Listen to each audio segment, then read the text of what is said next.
करुणी वंदन सद्भाव धरून लक्ष्मी चरण पावन रे पवन आसन कोमल वदन कोमल ते मन लक्ष्मीचे चक्र गदा हाती माता आदिशक्ती प्रसन्नती मूर्ती जगन्माता जगाला आधार चालवी व्यवहार दिव्य अलंकार शोभती ते प्रसन्न होईल धनधान्य देईल संकटा नेल दूर माझ्या देवी ही प्रार्थना आम्हाला तुझ्या चरणी नेहमीच आश्वासनासहित आशीर्वादही दे आणि आमचं आयुष्य नेहमीच सुलभ करू दे। किती वेदांनी भरलेलं आहे आपलं आयुष्य। महाराष्ट्रीयन कल्चर, महाराष्ट्रीयन खाद्य संस्कृती, वेद पुराणांसहित आपण आपले आयुष्य आणि आयुष्याची सुरुवात करत असतो। कितीतरी संस्कारांनी आपलं आयुष्य भरलेलं आहे। या संस्कारांचा सगळा फायदा आपल्या आयुष्यावर अनेक डिसिजन घेण्यासाठी होत असतो। त्या लक्ष्मी मातेला खरंच माझं वंदन, मनापासनं वंदन। आणि खरं सांगते, या मातेला आवडणारी ज्वारीची भाकर, या मातेला दिला गेलेला प्रसाद तो पण ज्वारीचा, तसंच एक ज्वारीचं वैदिक सार। आज महाराष्ट्रीयन कलनरी ट्रेजर्समध्ये तुम्हा सगळ्यांसाठी आम्ही हे वैदिक सार घेऊन येतोय। हे वैदिक सार बनतंय ज्वारीचं। ज्वारी भिजवून छान त्याची पेस्ट करून त्याची पावडर करून व्यवस्थित तयार ठेवायची।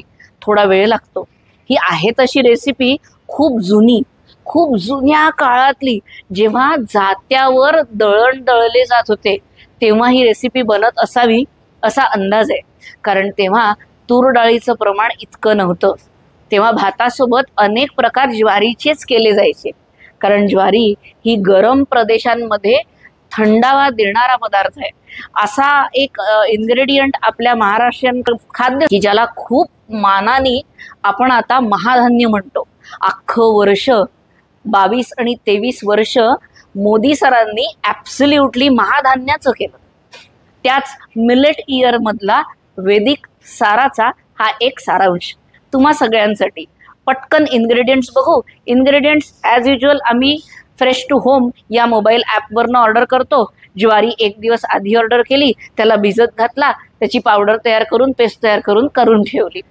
त्याच्यानंतर आपल्याला लागतात साधे लसूण आणि मिरच्या आणि आलं लसणाची पेस्ट। याच्यावर आपल्याला काहीही लागत नाही, लागतं ते फक्त ताक।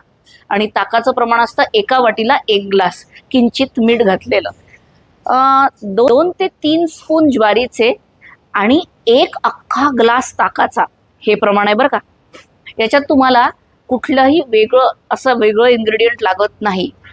कढई गरम करा, त्याच्यात तेल घाला, त्याच्यात मोहरी घाला, त्याच्यानंतर ही आलं लसणाची आणि मिरचीची पेस्ट घाला। किंचित हिंग घालायचं असेल तर हिंग घाला, तशी गरज नाही। याच्यात घाला ते पीठ ज्वारीचं, जे तुम्ही भिजत घालून त्याची पावडर करून तयार केलेलं आहे। ते पीठ ह्याच्यात घातलं की त्याचे लम्स तयार होतील। ते लम्स तयार व्हायच्या आत गॅस बंद करा। त्याचं लापसट एक मिश्रण तुमच्या गॅसच्या त्या फ्रायपॅनवर रेडी झालेलं असेल। जस्ट त्याला स्टर करत राहा कंटिन्युअस, त्याचे लम्स होता कामा नये।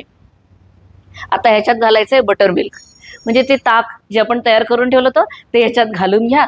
मस्त मिक्स करा, चांगलं स्टर करा। स्टुडंट्स लोकांनी ही ज्वारीचा सार गरमीच्या दिवसांमध्ये सहजपणे पिण्यालायक आहे। स्टुडंट लोकांना हे अगदी सोपं आहे। तुम्हाला ती ज्वारी भिजत घालायची नसेल, डायरेक्ट ज्वारीची पावडर मिळते, पीठ मिळतं, ते घेऊन या, त्याचा सरळ हा सार बनवा। हा सार तुम्ही 8 दिवस फ्रीजमध्ये ठेवू शकता, हा खराब होत नाही। कारण ज्वारी आहे, महाधान्य खराब होणारच नाही। बॉयलरला नीट बॉईल करा, स्टेप्स ज्या सांगितल्या त्या नीट फॉलो करा। याला बॉईल येऊ द्या आणि मग मीठ घाला। मीठ घातल्यानंतर चव बघा, जर आंबट चव कमी असेल तर किंचित तुम्ही लेमन झेस्ट टाकला तर छान लागेल। मी याच्यात काळं मीठ घालते कारण मला काळ्या मिठाचा फ्लेवर आवडतो, अलॉंग विथ हिंग। सगळ्यात शेवटी झाकण काढा आणि जस्ट चेक करा की व्यवस्थित याचं सूप कन्सिस्टन्सी आलाय का। आम्ही याला सार म्हणतो, तुम्ही सूप म्हणून याला बघा। हा सूप कन्सिस्टन्सीचा म्हणजे थोडा थिक आहे, थोडा लिक्विड फॉर्ममध्ये, छान स्पूनमध्ये घेऊन खाता आला पाहिजे।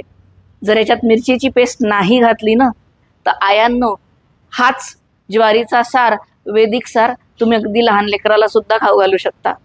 त्याचं पण पोट गरमीच्या दिवसांमध्ये शांत आणि थंड होईल। मला खूप आयांनी विचारलं की लहान लेकरांसाठीचे पण मेनू सांगा। हा आमचा पहिला मेनू लहान लेकरांसाठीचा, तुम्हा सगळ्यांसाठी वैदिक सार। त्याच महाराष्ट्री कर्नरी ट्रेजर्समधनं आणलेला एक साराचा प्रकार आवडला तर कमेंटमध्ये तुम्ही केलेल्या साराचा फोटो नक्की टाका आणि याची पूर्ण स्टेप्सची लिंक आमच्या यूट्यूब चॅनलवर अवेलेबल आहे. त्याची लिंक माझ्या बायोमध्ये आहे आणि कुपन कोड्स इथे खाली दिसतात आहेत. फ्रेश टू होमनी ऑर्डर करा आणि आमच्या स्टेप्स फॉलो करून नवीन नवीन मराठी रेसिपीज घरी तयार करा ज्या हरवत गेलेल्या होत्या. लेकरांना खाऊ घाला. लेकरांना आवडलं तर या मावशीकडनं त्यांना खूप सारे आशीर्वाद आणि खूप सारा लोभा.